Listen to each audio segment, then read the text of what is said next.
Hey everybody, welcome back to Sessions, the podcast about people who work in the esports and gaming industry and how they survive. My name is Matt Demers.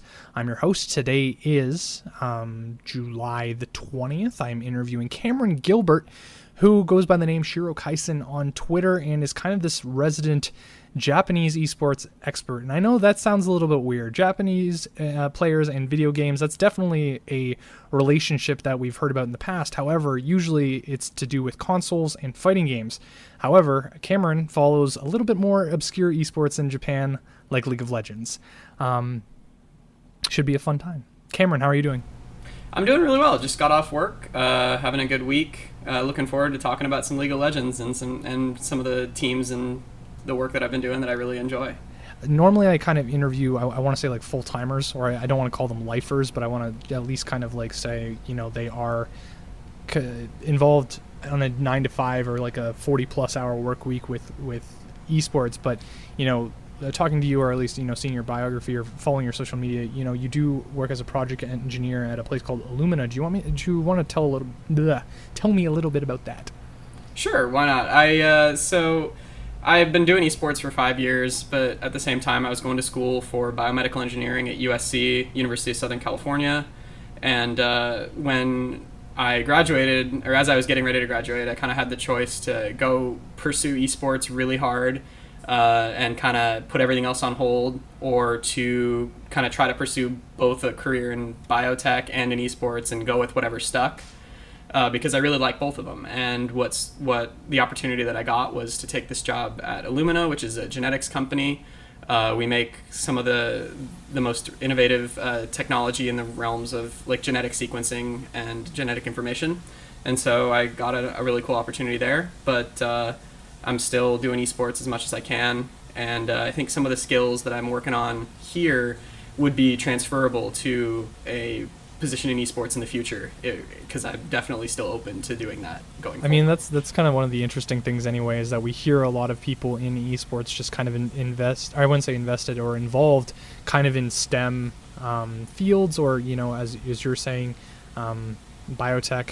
It's kind of an interesting thing. Do you think that, you know, those type of people kind of gravitate towards more, I don't want to say nerdy pursuits, but it's like, hey, there's this thing, you know, involving computers or computer games, and just kind of like, I don't want to say mindlessly, but the pursuit of that kind of efficiency and improvement. And then you look at all these people in STEM and it's like, okay, you can kind of make that connection there.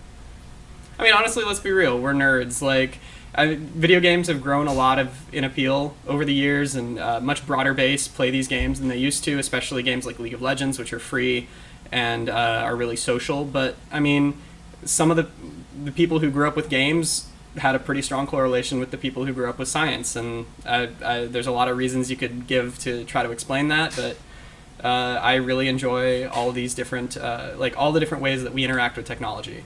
I mean, that's a good thing. Yeah, and so I always gravitated towards biotechnology. Thought I wanted to be a doctor for a while, and decided that bioengineering was more my speed. And I ended up here at Illumina, and just trying to do esports wherever I can fit it in. Is it one of those things where, like, I don't want to say that, you know, Illumina is purposely like this good balance, but it's like, do you have a challenge trying to find like a balance between this like job that isn't as flexible as I'd imagine as, you know, other kind of like work as you're trying to do esports? Do you have trouble balancing that, or? It's exhausting, and I definitely am not writing nearly as much as I have at my peak, because I'm at work from about 8:30. I leave for work at about 8:20 in the morning, and I'm gone until about 6 o'clock, sometimes later depending on the day. And then I gotta get home and usually start work. If I have an outstanding article, often I have to translate a whole interview that I did over with my voice into transcribe it, and then translate it, and then write up the rest of the interview and post it, and getting all that in with a 9 to 5 and still having time to relax, make dinner, hang out with people.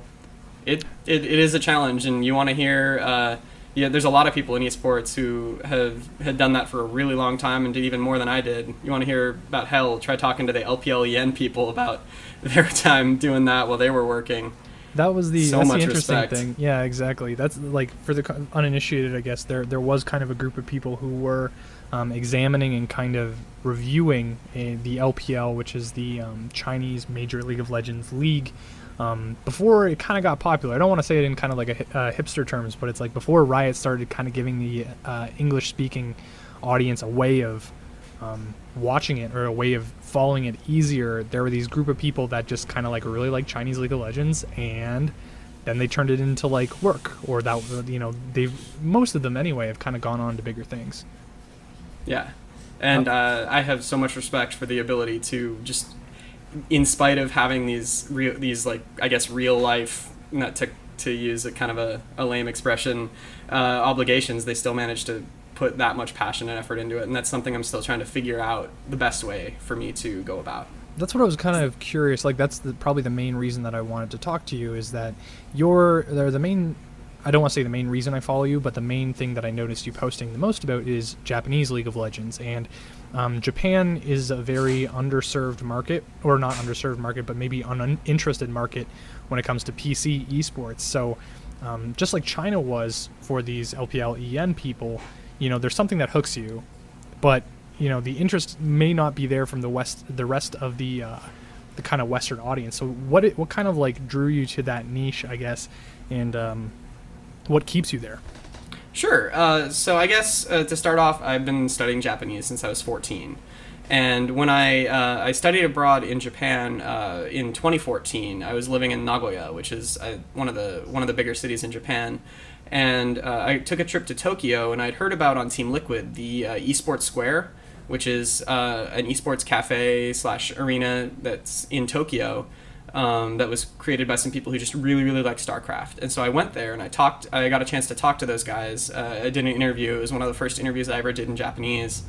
And I just was really struck by the passion that these people had, and how hard they were working and how much they were sacrificing to try to make this market really from nothing. Because there are a lot of people in Japan who enjoy PC games, who enjoy esports, but it's still a very small market. It's not even close to the size of something like the US or Europe, more comparable to a market like Australia in size, but they have none of the infrastructure, and they don't even have the same language as the people who are doing this anywhere else, so they don't have any resources, and they don't have anyone to teach them what to do. So just seeing how hard these guys had worked to make what they had really made me want to learn more about what they were doing, and tried to help however I could, I guess. And so when I found out about all the work they were putting into the League of Legends Japan League, kind of right as I was really starting to get serious about League of Legends coverage when I got back from Japan, I decided that I wanted to make that kind of my thing, and I started learning more and more about these people, and just really getting struck by just how much they were making out of so little. And that's what kept me coming back. A very kind of apt, I wouldn't say apt, but a very like an expression that always kind of stuck with me was hide the negatives while accentuating the positives, or the other way around, accentuate the positives, hide the negatives. And that was something that I was always very interested in with the LJL while I was still at the Square, mostly just because we knew that they didn't have servers. I think that it's only very recently that they have their own League of Legends servers to play on. So, and they also don't have the kind of pedigree for, you know, PC-based esports. So all of a sudden, you know, I don't even remember how I came across them. Maybe through you, or maybe through just Reddit or somewhere like that. Just seeing how they portrayed their players and how they made them seem like anime characters. I was just like, okay, someone here knows. Someone here has like the conscious thought that if they try to compete in the same ways that Korea and China, the West, whatever, are trying to do, they're just going to like fall on completely deaf ears, or it's just going to look silly. So they're just like, you know what, let's just take our strengths, let's take what we're good at, let's take what makes us unique as a region, and let's just like go ham in it and see where it goes. I don't know. I mean, do you ever check out like the classic Brood War stuff? I think it's pretty similar, honestly. Like the poses and the poofy jackets, cocky energy. Yeah, I think esports for a long time has really reveled in the kind of WWE almost over the top style, kind of because it's partially because it's in contrast with the fact that most of the players are like skinny awkward. nerds. Very awkward. A lot of them pretty awkward. Yeah, and so it's just fun, and I think that's one thing that sometimes gets a little lost in how professional everything is now. Is just people. It's always fun when you remember to have fun, I think, and I think Japan, the guys who run the LJL, are having a great time. Have you ever watched Game Center CX before? A little bit, just a little bit. But you know the concept anyway. Yeah. Essentially, for the uninitiated, you can Wikipedia. This is one of my favorite shows based around gaming. Essentially, it's a variety show or kind of like a proto Let's Playing show that actually airs on Japanese TV. There's a comedian who serves as a host, and essentially his goal is to beat a game, usually by the end of a certain time limit. Usually it's like 12 hours or, the kind of scope of the broadcast day that they have. Obviously, they condense it in order to make it into like a 45-minute, hour-long presentation, but in order to break up kind of him playing a game, they do like a lot of tours, and they do a lot of kind of trips and going into local game shops and stuff. And the one that kind of makes the most, or like that springs to mind at least right now, is they went to a specific quote-unquote American game store where I don't believe they had great penetration with the Xbox One, not the one that just came out, the first Xbox in Japan. So seeing imported American games and seeing almost just like this giant contrast between all the other game shops that they're showing, and then there's this distinctly like, this is an American/Western game store. These are all games that Japanese players or consumers don't see very often. It was just kind of like these guys really like it a lot, and they obviously see something there. So that's kind of like what a connection I made between what you were just saying in terms of the people that really put a lot of effort into the LJL. Yeah, I think there are a lot of different underground communities in Japan that have in Japanese gaming that are just as passionate as the people abroad. League of Legends players, there's some Dota players. Pretty much every game that's popular elsewhere, you'll find a small community that's really trying to make it a thing and trying to push it forward.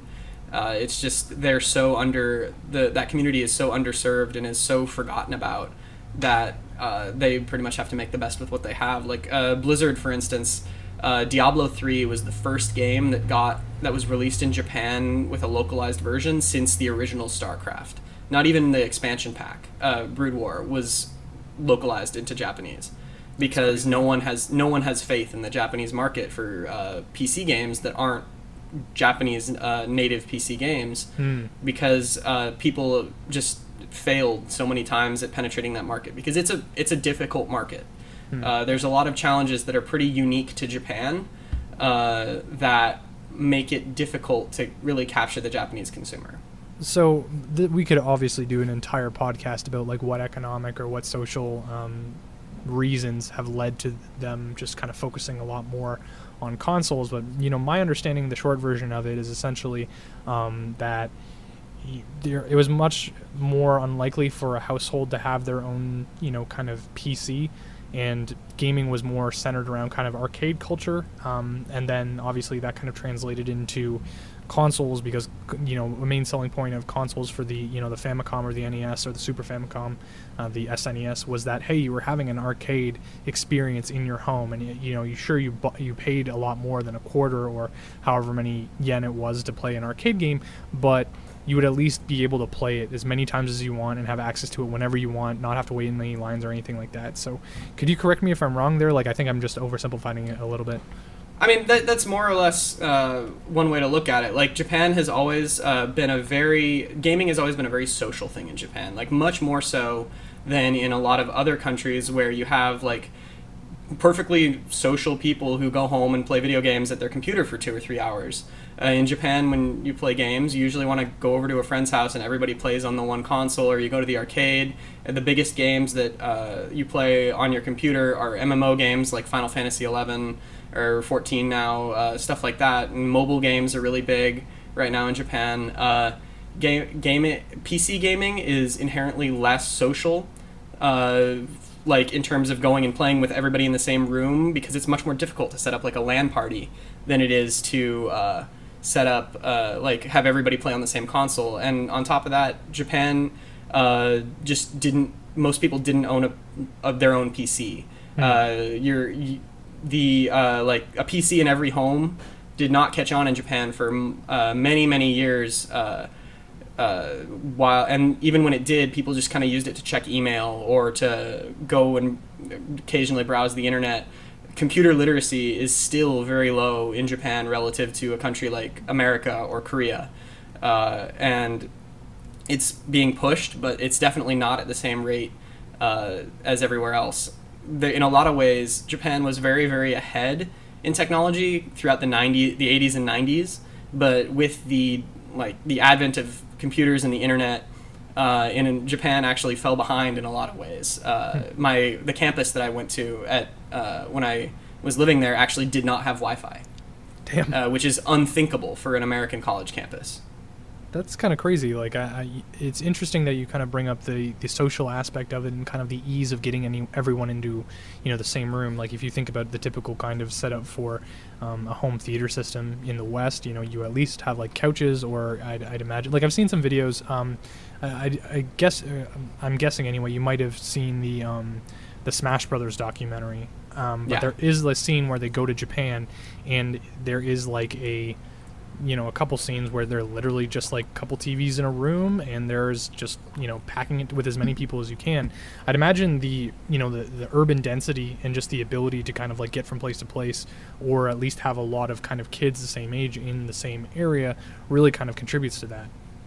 Oh yeah, and there's like the club culture and everything, where when you're growing up after school, you didn't go home and go play games at home. You went to your after-school club, and then you would go hang out with your club, and on the way home from your club activity, you stop by the arcade and play games. There's just a lot of different cultural and economic factors that led to ultimately PC gaming just not really catching on. And on top of that, like the Japanese consumer often has very different tastes in what games they like as compared to the American market. Super army style games are less popular. You have a lot more kind of adventure simulation style games that are popular in Japan. I've noticed they're really into strategy as well, like the Romance of the Three Kingdoms and that kind of stuff. I've seen so many different clones of those kind of games, and it's just like I'm terrible at them, so it's always been this thing that I've just like left alone. Yeah, and like Japan is the best at card games that aren't Magic and stuff like that. Every region has kind of the market that they prefer the most, and for Japan that just really never was like hardcore real-time strategy games like Command & Conquer or StarCraft, or like and instead of playing Counter-Strike 1.6, they played games like Alliance of Valiant Arms or Counter-Strike Online, which is the Asian version of Counter-Strike. I forget if it's Source or 1.6. I think it's Source. That nobody plays in the West because they just play the normal real version. Thing. Yeah, the real thing. I mean, it's Valve sanctioned, but it's kind of its own thing.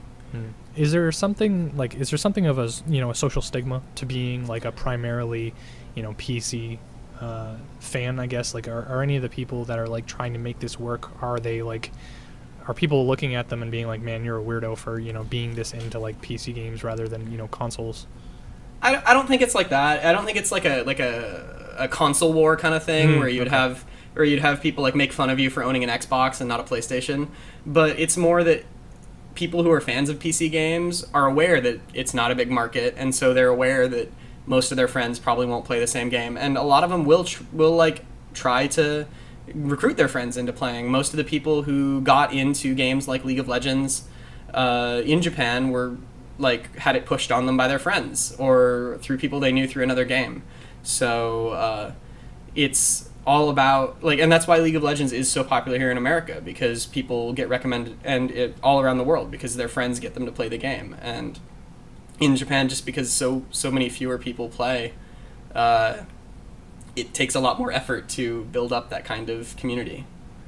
What I kind of like notice, I guess, about smaller scenes, or at least ones that tend to be more concentrated, is they tend to be a lot more grateful whenever anything like resembling coverage or anything resembling kind of like a positive movement kind of gets to them. Do you find that happens with Japanese League of Legends? Oh yeah, the first time that I had an article about the LJL posted on the Lolly Sports website, They went crazy. I got so many retweets. I got so many followers. People were thanking me. It was a little insane because I definitely didn't, at the time, really think about it as being as big of a deal as it was treated. I remember looking at one of the official websites for one of the sponsors and seeing that sponsor had linked my article about that team on the sponsor's website as like evidence that the team was relevant and cool and worth taking an interest in. That's pretty cool because like I imagine that like everyone's looking for validation in the hobby that they're doing, right? And it's like if you're spending that much time on it, especially when you can definitely be aware that like you're not going to be pulling in the amount of money that like EU and NA are, but seeing at least anyone take an interest in it, it's like, okay, well, at least we're making positive gains somewhere, you know? Yeah, for sure. I think I've enjoyed doing what I've been doing with the Japanese community as much or more than most of the other stuff in esports that I've done, and I think that definitely it's been the thing that's helped establish myself as somebody with something unique to offer. Because if I just wanted to be another guy writing about double lift all day, it's hard to set yourself apart from everyone else, and that's why I think so much of esports right now in the NA and EU scenes is seeing who can be the edgiest or who can have like the most controversial opinion or who can phrase their pretty normal opinion in the most controversial way. And I don't know, I just enjoy doing something completely different, taking advantage of a skill that I happen to have, that speaking Japanese, that ended up being helping me carve out this unique niche for myself, which I really enjoy. Have you ever run into any like weirdness or like issue? I don't want to say issues, but have you ever run into any weirdness because like you're not Japanese yourself, you're a Caucasian guy?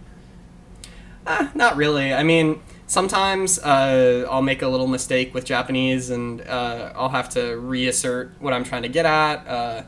I remember there was one really embarrassing time that nothing happened with it, but after listening to the recording of my interview I did with somebody, I consistently pronounced their name wrong. Oh my God, which mortified me because all of my language was very polite and it was the politest language that I know how to use.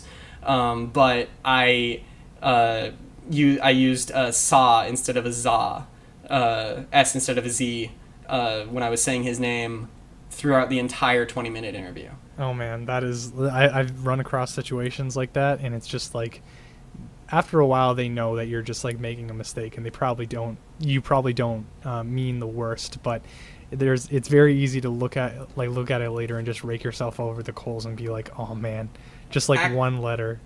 I actually know exactly why it was too, because the man's name is written with a kanji that can be read both ways. And I knew that it was how to say it, but I had just watched this TV show on Japanese Netflix where one of the gags in the show is that everyone constantly mispronounces this character's name and say it the way I accidentally was saying it. Oh Lord! And so I had that stuck in my head, and I pronounced his name wrong in this interview. And in Japanese, for those who don't know, you don't say like you. How do you feel about this? You say you use their name as the pronoun instead, which meant that basically every question that I asked him, I was using his name. That was mortifying. I would imagine. Yeah, he has never mentioned that to me since. So either he didn't notice or didn't care, and forgave me because I'm a foreigner and we make mistakes sometimes. But I definitely have never had any experiences where I felt like the things that I was writing or saying were being judged differently, or that I was getting a less than enthusiastic response or something because I'm a foreigner. I think the only times that's happened are because my Japanese was I was not expressing my questions as clearly as I probably could have if I was a native speaker, and so the answers that I was receiving were not maybe as forthright as they would have been with more pointed questions that could have been expressed with native fluency. This is something that you were mentioning earlier, both in the kind of this I'm trying to remember the name. It's just the LPLEN people, and just as you were kind of mentioning that you kind of felt like a connection, I guess, with this specific scene. When we were hiring for the Score Esports, like one of the things that I wanted out of our initial like hires out of the community was that I wanted obsessives. I wanted people who, I don't want to say would do it regardless of whether they were paid or not, but if they have like a personal investment or a personal like attachment to the scene that they're covering, you know that they're there because they actually enjoy it. This was something that I brought up. Kelsey Moser, who was in that kind of LPL EN kind of group, now works at the Score Esports, now lives in Shanghai.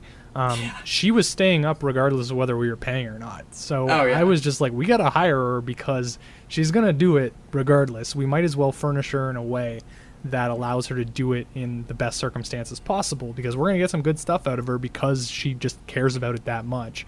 Do you find that like helps you in terms of just like being able to come up with new ideas, or at least just come up with pitches that might kind of break through it's a smaller scene, no one's going to care?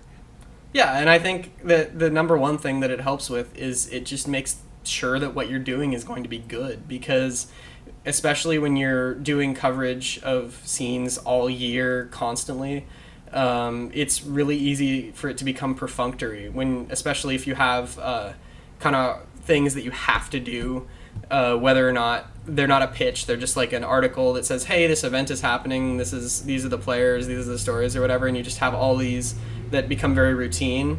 If you're not really that excited about it or that interested in it, then you just kind of rely on a couple stock phrases and stories that like the back of your hand and spit it out. But when you really care and are really interested in what's going on, you find new and interesting angles to look at something and new ways to express what makes this actually interesting. And that's what people want to read. No one wants to read the same canned storylines repeated ad nauseum, or like surface level analysis that anyone could just tune in for 5 minutes and figure out. They want to read the words of somebody who is clearly invested in what's going on.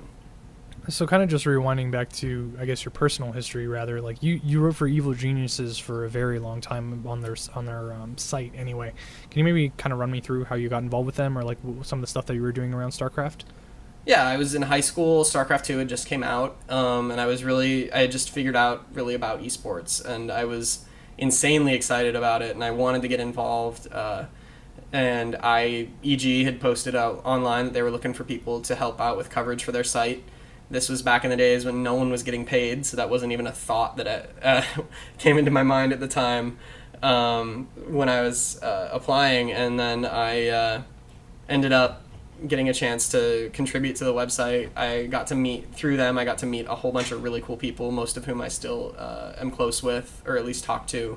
I went to my first event with them a couple months later. It was BlizzCon 2011, which changed my life. Actually, during the GSL finals at BlizzCon 2011, when MMA beat MVP 3-1, it was the first time that the GSL was played on American soil. It was the first time that I got to hear both the Korean casters and the English casters, Tasteless and Artosis, in person. It was just it was to this date, I think, the crowd that was the most passionate I'd ever seen. No crowd since has surpassed that crowd for me. And like, I remember just sitting there listening to them chant MMA, knowing like, okay, shit, I'm stuck. This is what I'm going to be doing for the next 10 years. I'm in. Yeah. Yeah. And so I kept doing that for a long time. I actually interned at Blizzard in 2012 after my first year of college. I wrote most of the coverage for the initial season of the World Championship Series for StarCraft 2. I actually got to cover the final OSL for Brood War as well on the Blizzard website, which was a huge honor for me because there was very little Brood War coverage on the StarCraft website at the time, and I thought that it absolutely deserved it. So that was fun. And then after I finished at Blizzard, I got really into Dota 2 for a year and a half. I did a weekly / bi-weekly column on a now defunct online website where that was my only real foray into like hardcore game analysis, gameplay, game design. I I kind of don't want to go back and read some of the articles I wrote because I feel like I probably didn't have enough content to do a weekly column on on analysis of StarCraft 2 and Dota.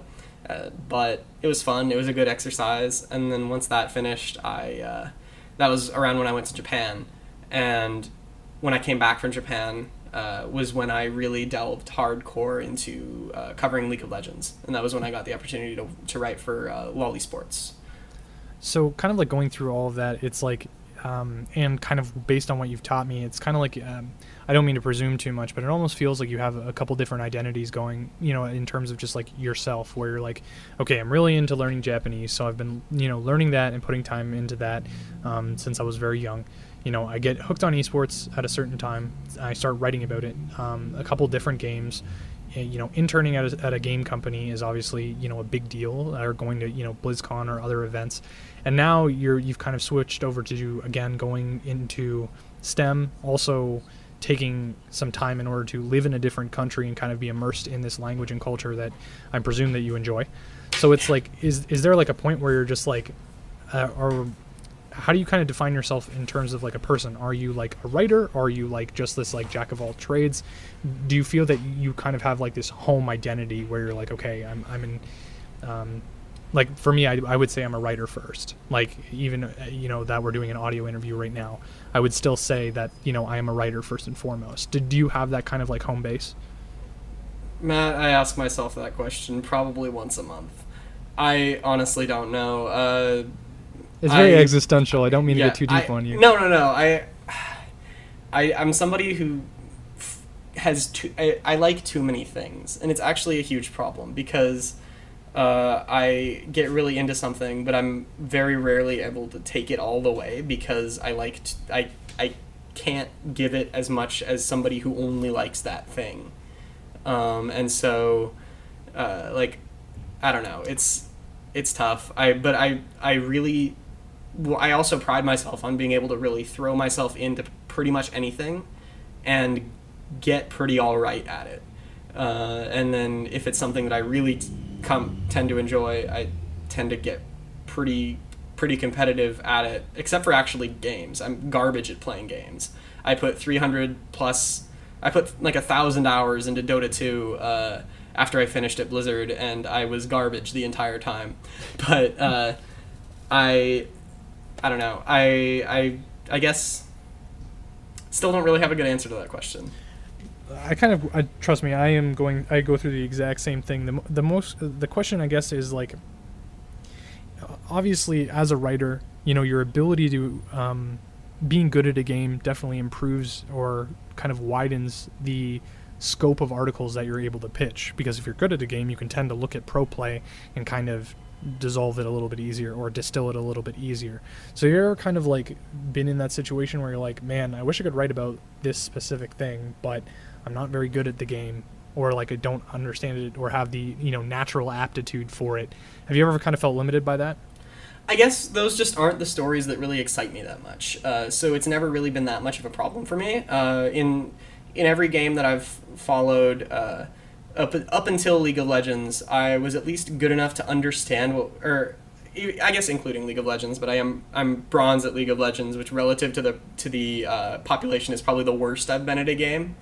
I was 3K at Dota 2, and I was diamond in StarCraft. I'm much more interested in the personal stories of players. Like, I'll interview somebody and I'll talk to them about the game, but I won't be the kind of person who after a finals will delve into like, okay, you decided to go for the enemy red buff and you invaded right away in all 5 games. I'll be like, so how did it what went through your mind when you walked to your base and you saw all 5 players in your bush right there? I'm much more interested in like how people are feeling and how people are what esports means to them.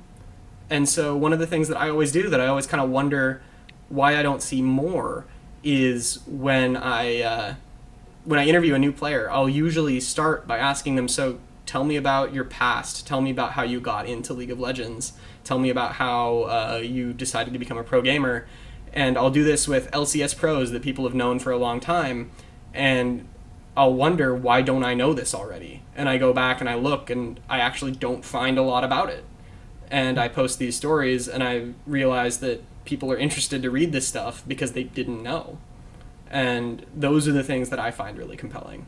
And I know that I could work really hard and study hard to be able to ask those analytical questions and put out that really good content, but instead I'll leave that up to somebody like Skara, who's now writing for The Score, who was an LCS pro and can ask, no matter how much I studied, will ask better analytical questions than me.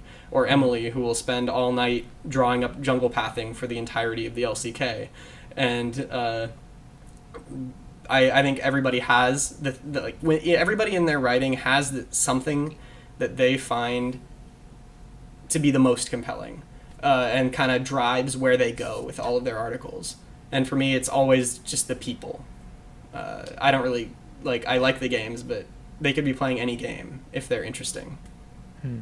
That's something I've kind of run into, I guess, as a personal conflict, where it's like, sure, I like a certain thing, but it's like, man, should I be more well-rounded in order to be able to pitch more, serve a bigger audience, get more money, that kind of stuff? Has that kind of thought ever kind of run through your head? Yeah, I mean, it definitely, when you're working with an editor who wants a certain kind of content, and you've done a whole bunch of the stories that you like to tell, and then your editor basically says, you're pitching me the same story over and over again. Give me something else, or give me something more along these lines. And then you have to really come out of your comfort zone to come up with something else, which can be good. And it's great to try to expand your horizons.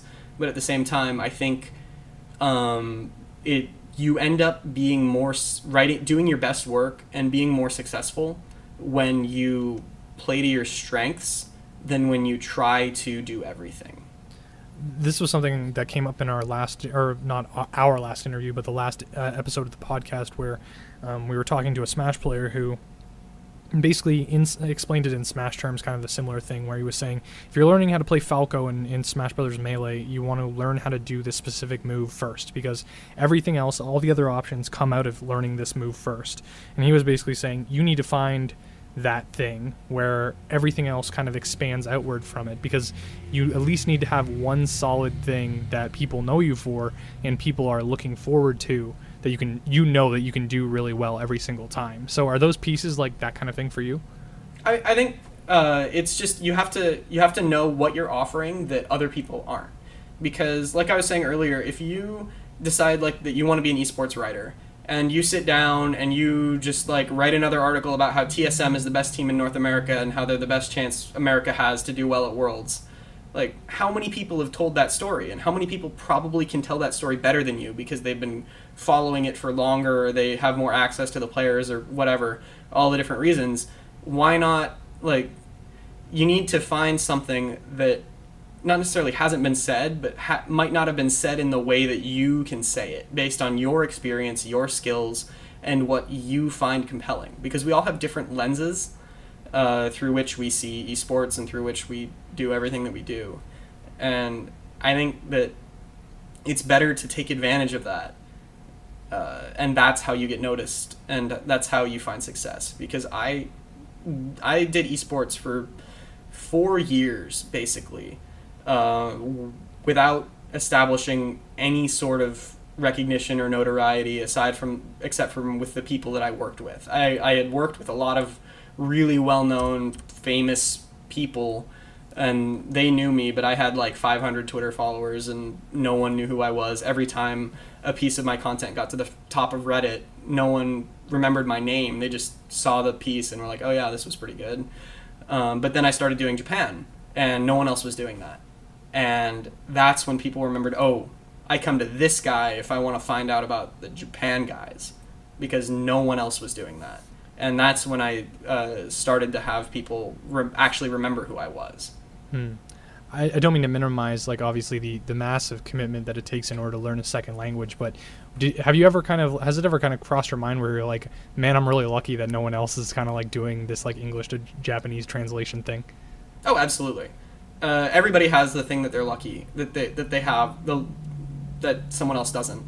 Like back in Brood War, if you spoke fluent Korean, you had an advantage that no one else did because all of the content was in Korean, and people would rely on you to provide something that no one else could.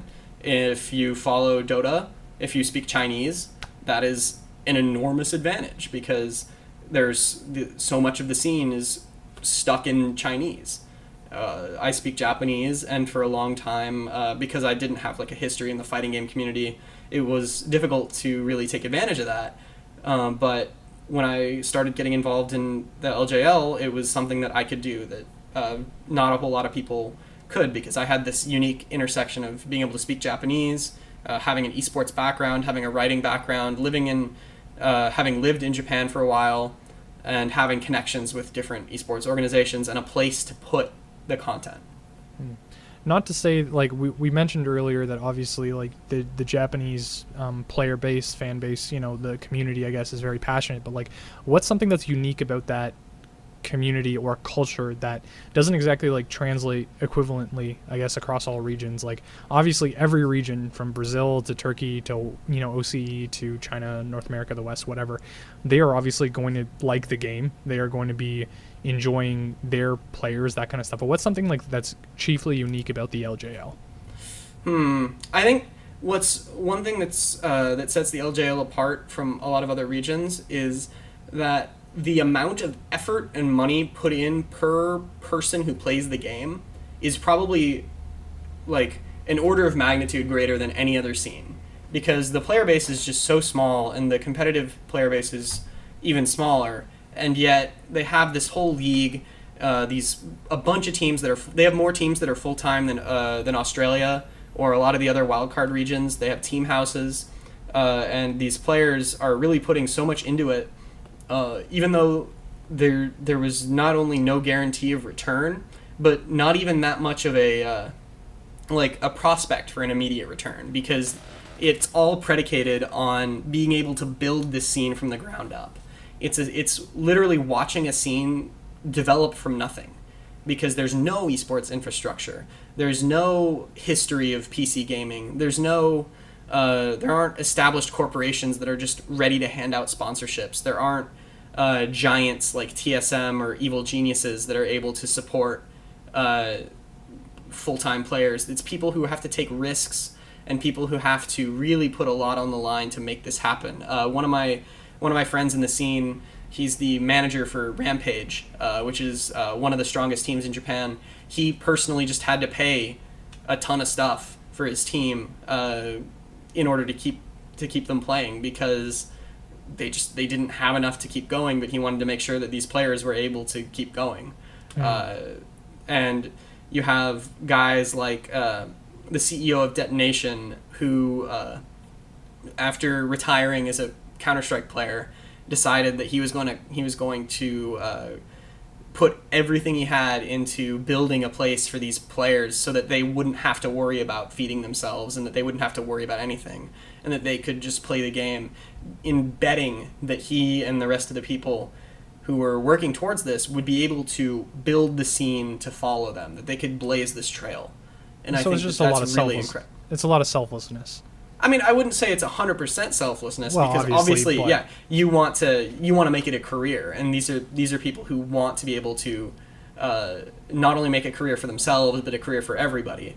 Like when you have guys who dropped out to start their esports teams or go pro, they weren't doing it. They ultimately wanted some return on it. So, but it's very much a passion thing. And it's very much a grassroots, very bootstrappy, and it's really exciting to see how high it can go.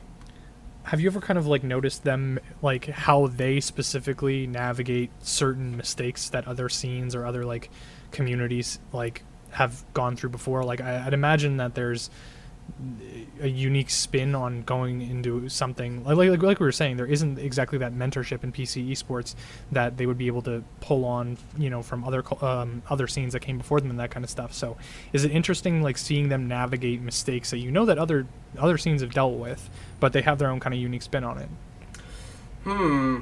I think one thing that the scene has been going, the Japanese scene went through a lot of like kind of dumb drama stuff. Like, you know how when you dumb have like all the stuff, I love it. the witch hunts on Reddit, like yeah. teams getting accused of cheating, and everybody's sniping back and forth about what the right way to what the right role for Riot to have, or the right role for the organizer to have. And I don't know that that they had sort of a unique way of dealing with it, but just kind of watching the intersection of this really underdeveloped and undergrown scene try to navigate not only building the league, but also dealing with things like in their Challenger series, one team was accused of smurfing in one of their matches, and got into a fight with the team that leaked all the Skype logs with the organizer, and everyone got blown up on Twitter. And then you have garbage forums like 2chan, 2channel, where there's just this you think people hate Riot, or you think people back in the StarCraft days hated EG. You have no idea how badly someone can hate somebody, and like in esports, until you have read threads on 2channel talking about Riot Japan, or talking about some of the people in the Japanese scene. It's just incredible. And to think that, and to have that in the back of their minds as they're putting all of this effort into growing the scene is kind of insane. Because pretty much on all of the large internet forums, the mood is pretty unilaterally negative, even when things are going well. And it seems like I was about to be like, oh yeah, is it like the Smash scene where everyone's kind of like a big family and they all just want to, like, develop things together and make sure that they can go forward together unified as a community? But it's like, no, it kind of seems a little bit like season 1, season 2 NA sometimes. Oh yeah. I mean, in person, I think for the most part, in person, the people in the scene, the players and the organizers and the team owners are to different degrees pretty close and talk to each other and communicate. But just the online community, I have never seen a community more hostile to the people who run everything than the Japanese community. They will never forgive past transgressions to an absurd degree. So one of the owners of a team was VAC banned back in the day, like several years ago, and to this day, that still comes up. People call him unfit to own a team, and say they will never be a fan of his team, and they will never support him or any of his players, and they ruthlessly mock him for being VAC banned like 2 years ago, 3 years ago, and they don't even. It's like they don't realize that like half the players who are currently like the most professional and well-respected players in every scene used to map hack, or used to aim hack, or used to do elo boosting, or any of that stuff. No one's the same in esports. Yeah, like no one's the same in esports. It's incredible. So many of the people who are now like the paragons of virtue in esports, like map hacked all the time. Yeah, they map hacked all the time. Or they stuff learned like that. better. Let's put it that way. They learned exactly. There was more money being made. There's more money to be made. They grew up on the straight and narrow. Yeah, they grew up. They grew up. That's possibly my favorite storyline, like you were saying, in esports. Like I love the human stories, but perhaps my favorite one is you get to see the evolution of people in the prime years of their life when they're thrust into a situation where they're given a ton of attention, a ton of power, and a ton of just like potential, and you get to see the individual person and how they handle that. A lot of people break under it, and I don't want to say it's morbid or a little bit like a guilty pleasure, but it's just like sometimes you just get to see the best of the best and worst of the human condition when you're dealing with esports players. Yeah, and one thing that does always make me happy is that when I see people who clearly are not a part of that original that original like internet hate machine, just becoming. That's one of my favorite phrases. I'm sorry. That's how you know that Yeah. someone was on the internet in like 2004 to 2006 on 4chan is the phrase "internet hate machine." Yeah, one of my favorites. Anyways, continue. Yeah. When they just are unironically like super interested and happy and fans of players, because so like Yudapon, one of the best players in Japan, used to rage a lot in solo queue. He got I think him and some of the other players used to have a reputation among the American players for being BM, and so the threads on like 2channel are like, man, screw that guy, he's the worst, he's a stupid child, he's bad manner, I can't possibly root for him. If this is what is supposed to be a pro gamer, Japan is doomed, we'll never do anything.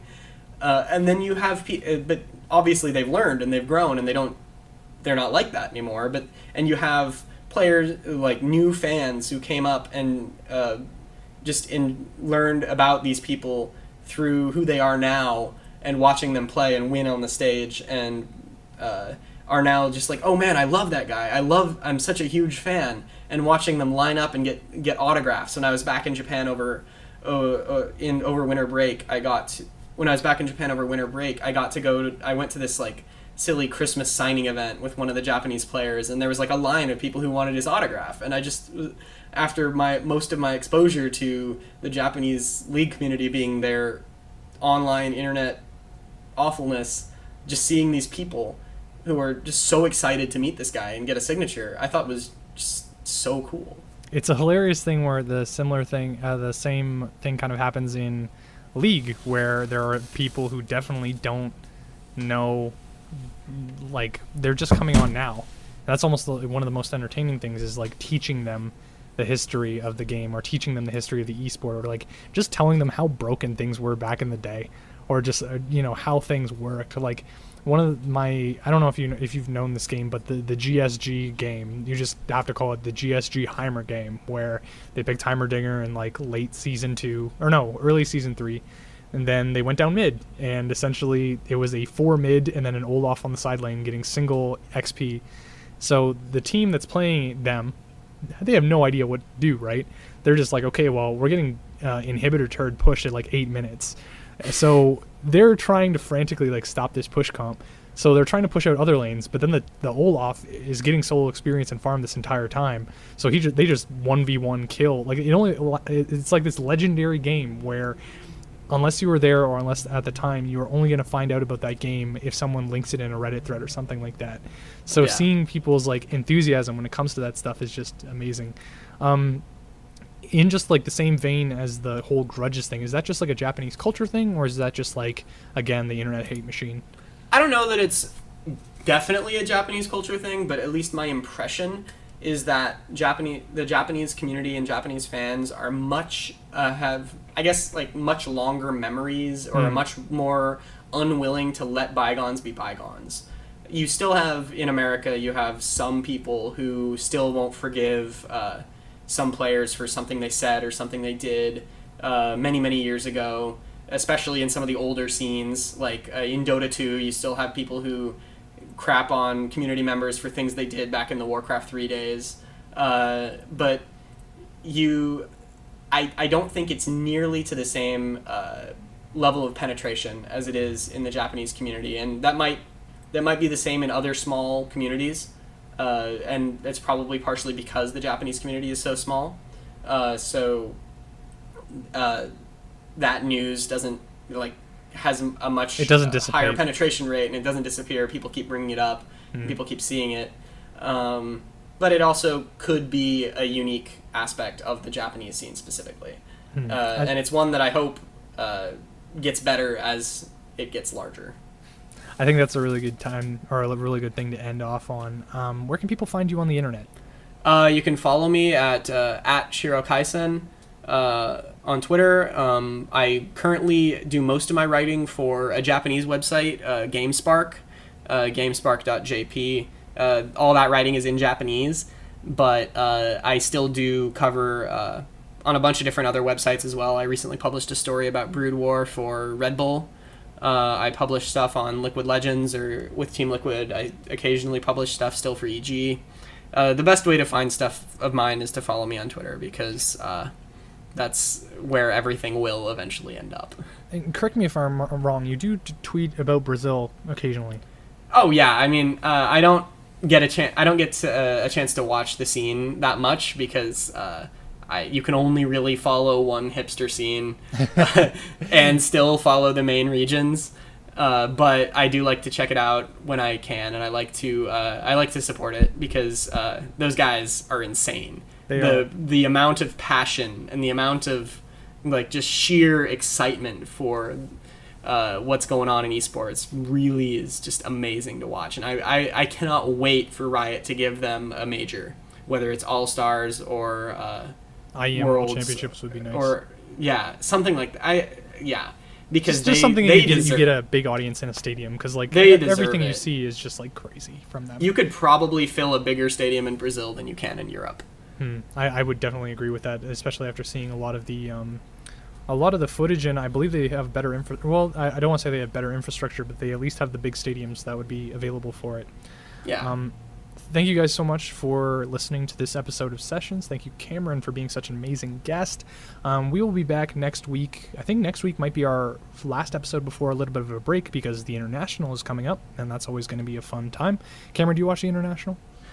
I've watched it every year. I wish I was going, but I don't think I can. Yeah, I'm only going for the finals, and I'm doing social media stuff for the group stage. But unless I can find an interview or someone to interview there and good enough internet in order to upload it, we may be out of a episode for that week. Yeah.